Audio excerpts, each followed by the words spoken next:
இந்த உளுத்தங்களி செய்யறதுக்கு இதுல வந்து நான் சோப்பு பச்சை அரிசி எடுத்திருக்கிறேன். அரை கப் இல்லாட்டிக்கு 102 கிராம் சரியா வந்தது. நான் அதை எடுத்து கழுவி போட்டு 3 மணித்தியால நனைய வச்சுட்டு இந்த டிஷ்யூ பேப்பர்ல வந்து பரப்பி இருக்கிறேன். ஃபுல்லா காயில ஒரு அளவுக்கு ஈரத்தன்மை இருக்குது. இப்போ இதை நாங்கள் கிரைண்டர்ல போட்டு அரைச்செடுப்போம். இந்த கிரைண்டர்ல நான் அப்படியே போடுறேன்.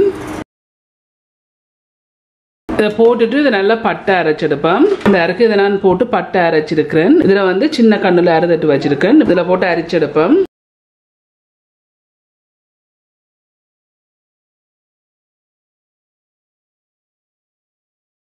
இந்த அரைக்கதில் நான் போட்டு அரைச்சதுல இவ்வளோ குறுநல் வந்திருக்கு. இதை நான் திருப்பி கிரைண்டரில் போட்டு அரைச்சு ஒரு குறுநல் வராததுக்கு இதை நான் அரைச்சு எடுக்க போகிறேன். இந்த அரைக்கு நான் இந்த குறுநல்லாம் போட்டு அரைச்சதில் வந்து இவ்வளோ தான் குறுநல் மிஞ்சி இருக்கு.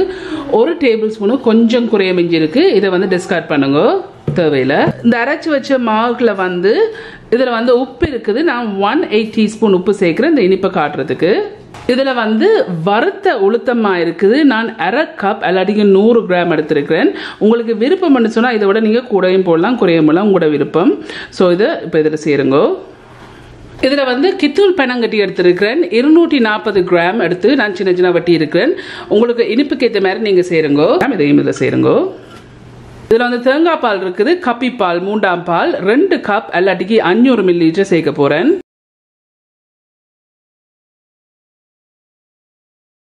தேங்காய் பால் இருக்கு 2ஆம் பால் 1 கப் பிளஸ் 1/4 கப் எல்லாட்டிக்கு 310 மில்லி லிட்டர் இருக்கு. இப்போ இதையும் இதில் விடுங்க. இப்போ இதை நல்லா மிக்ஸ் பண்ணி கரைச்சி விடுங்க.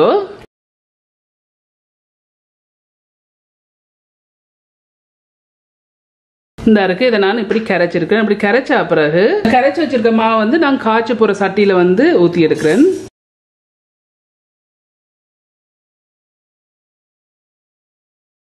இப்போ நாங்கள் காய்ச்சி எடுப்போம். இதற்கு நான் அடுப்பில் தூக்கி வச்சிருக்கேன். ஹீட்டை கொண்டு வந்து மீடியத்திலிருந்து கொஞ்சம் குறைச்சிருக்கேன். நாங்களும் கூட்டி வச்சுறாங்கன்னு சொன்னால் இந்த மாவு வந்து நல்லா அவிஞ்சு வரணும், மெட்ட வந்து அடி பிடிச்சிடும். ஸோ அதில் வந்து ஹீட்டை கூட்டி வச்சிடாதீங்க. ஒரு விஸ்கால வந்து இதை வந்து நீங்கள் விஸ் பண்ணி எடுத்தீங்கன்னா உங்களுக்கு ஈஸியாக இருக்கும், கட்டியாகாம.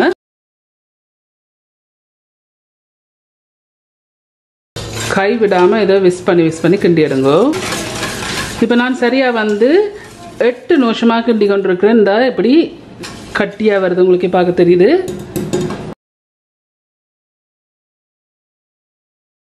இப்போ ஒரு 13 நிமிஷமா கிண்டி கொண்டிருக்கிறேன். இந்த கொண்டு வருது, கை விடாம கிண்டி எடுங்க. இப்போ நான் ஹீட்டை கொண்டு வந்து மீடியத்துக்கும் லோவுக்கும் இடையில வச்சிருக்கிறேன், கூட்டி வச்சிடாதீங்க. இப்போ ஒரு 15 நிமிஷமா கிண்டி கொண்டிருக்கிறேன், கை விடாம. இந்த 15 நிமிஷத்துக்கு பிறகு இதுல வந்து 1ஆம் பால் இருக்கு, தேங்காய் பால் 1 கப் இல்லாட்டிக்கு 250 மில்லி லிட்டர் இருக்கு 1ஆம் பால். இதையும் இதில் விடுங்க. இப்போ இதுல வந்து 60 மில்லி லிட்டர் இல்லாட்டி 1/4 கப் பச்சை தண்ணி இதுல விட்டு இதை நான் வாஷ் பண்ணியிருக்கிறேன். கை விடாம இதை கிண்டி எடுங்க, இல்லாட்டி கட்டி ஆயிடும்.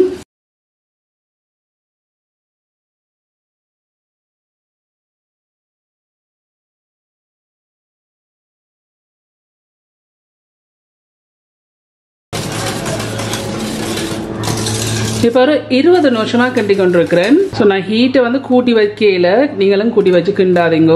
ஒரு விஸ்கை யூஸ் பண்ணீங்கன்னு சொன்னா தான் கட்டி ஆகாம நல்லா சில்கியா வரும். இப்போ நான் சரியா வந்து 30 நிமிஷம் இதை நான் கிண்டி இருக்கிறேன், மீடியத்துக்கு லோ ஹீட்ல வச்சு. இப்போ நான் அடுப்பை வந்து நிப்பாட்டிட்டு 30 நிமிஷத்துக்கு பிறகு இந்த இருக்கு. இதுதான் இந்த உளுத்தங்களி செய்து முடிஞ்சது.